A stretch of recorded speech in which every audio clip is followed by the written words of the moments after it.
Decíamos que la primera feria del libro que se hizo en la ciudad de Bogotá se hizo allá en 1937. La construyó, la ideó, la creó y la volvió realidad un hombre, el alcalde mayor de ese entonces de la ciudad de Bogotá, Jorge Eliezer Gaitán. Mientras en la patria madre de esta lengua se quemaban los libros, se quemaban los poetas, morían fusilados, quemaban las palabras y, como decía el filósofo alemán, enseguida quemaban los hombres y las mujeres.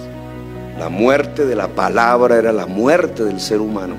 Allá en la vieja Europa, la cuna de la cultura, se quemaba la cultura en 1937. Aquí, en la ciudad de Bogotá, un hombre libre inauguraba el espacio de la libertad, el de las palabras, tanto dichas como escritas. Era ya la esclavitud, era aquí la libertad. Sin embargo, no fue así después. El alcalde de la libertad, de las palabras, de la primera feria del libro, fue asesinado. 1945, balcón frío de la plaza principal de Zipaquirá. Un muchachito recién salido de su colegio. Ese muchachito se paraba en la plaza y leía un discurso, la palabra escrita. Se llamaba Gabriel García Márquez. Moría el hombre de la palabra dicha y aparecía el hombre de la palabra escrita. Moría el hombre de la palabra dicha en medio de las hogueras que había querido contener y que avanzaban de Europa y que se instalaron en América Latina y en nuestra patria. Y el hombre de la palabra dicha murió asesinado. El jovencito se fue a su tierra.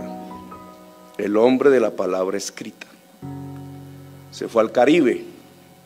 Huyó en cierta forma de la inmensa hoguera que se había construido en el centro del país. Y allá fue a la tierra de las mariposas amarillas, los montes de María, la Mojana. Las mariposas amarillas nacen del estiércol o en el estiércol del ganado. Se llenan las trochas caribeñas de mariposas amarillas. Esta mañana leía una historia, la historia de los muchachos que vendían arepas de chepacorina en el Carmen de Bolívar. Chepacorina es un invento italiano. La culinaria italiana se articuló al Caribe colombiano en una región específica que con el maíz del trópico y el queso del ganado del Sinú se mezclaba en un invento que se llamó la arepa de chepacorina. Los muchachos que hacían las arepas de chepacorina hace unos años fueron todos asesinados. Una hoguera de hacedores de la chepacorina, asesinados por venganza, por sospecha. Y los contadores de cuentos se iban hacia los montes de María, más arriba, entre las trochas llenas de mariposas amarillas, a contarle a las aldeas cómo habían matado a los muchachos que hacían las arepas de chepacorina, los paramilitares.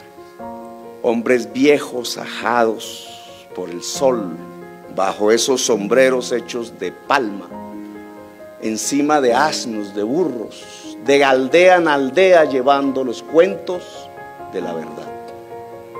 Así antaño, cuando llegó el joven, después de dar su discurso en la plaza de Zipaquirá, conmemorando, alegres por la caída del fascismo en Europa, así en medio de esos contadores de historia fue creciendo las historias que él volvió sublimes en sus libros. Los contadores de palabras, las historias de 100 años de soledad y de Macondo. Contador de verdades a través de las palabras mágicas del Caribe, el hombre de las mariposas amarillas. Contar verdades, decir verdades. Los griegos le pusieron un nombre a eso, la parresía. Sócrates es el más famoso, no el único. Decir verdades, contar verdades, decían los griegos, trae un efecto. O el poder le hace caso a la verdad, o el contador de verdades cae o en el ostracismo o en la muerte. Jorge Eliezer Gaitán, contador de verdades. Gabriel García Márquez, contador de verdades. El uno de la palabra dicha, el otro de la palabra escrita.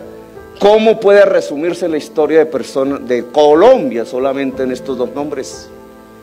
Nuestra tensión violenta entre la verdad y la hoguera, entre la palabra y la muerte, entre la libertad y el totalitarismo.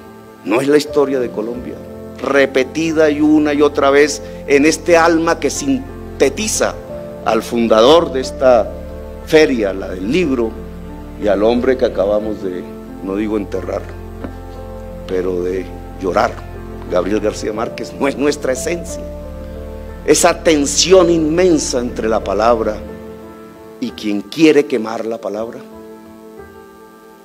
Pues creo que los griegos tenían razón, y es un momento de reflexión sobre nuestro propio inmediato futuro, nuestra realidad colombiana. Mi padre leía, siendo yo muy niño, El Quijote y Rousseau.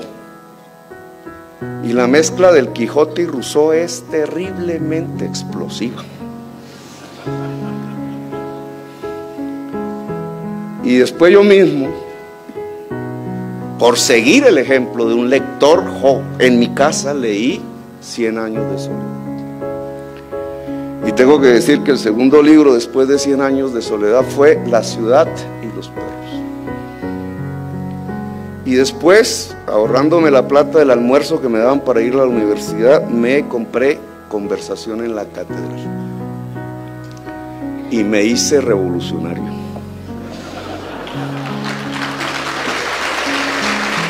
Las palabras se dicen, se escriben y van de boca en boca como aquellos viejos hombres contadores de historias, y generan efectos que en el fondo no son más que los efectos de la construcción de la libertad. Y por eso siempre, antes que quemar a los hombres, queman a los libros. Por eso siempre tratan de extinguir la palabra primero, la escrita y la dicha. Y por eso es tan importante las dos figuras, Gaitán y García Márquez, en nuestra propia historia, y por eso es tan importante la reflexión y el libro. Finalmente, al cabo de esta historia, palabra y libertad son fundamentales. Valen la pena la lucha de tanta gente que muere incluso por la libertad y por la palabra. La libertad de decir, la libertad de pensar, la libertad de ser, la libertad de existir, la libertad del ser humano, que en las palabras es que se vuelve carne, yo diría, que después se vuelven luchas sociales y políticas y conflictos quizás, pero en donde siempre hay que detener el que quema el libro y siempre hay que aplaudir el que construye la palabra.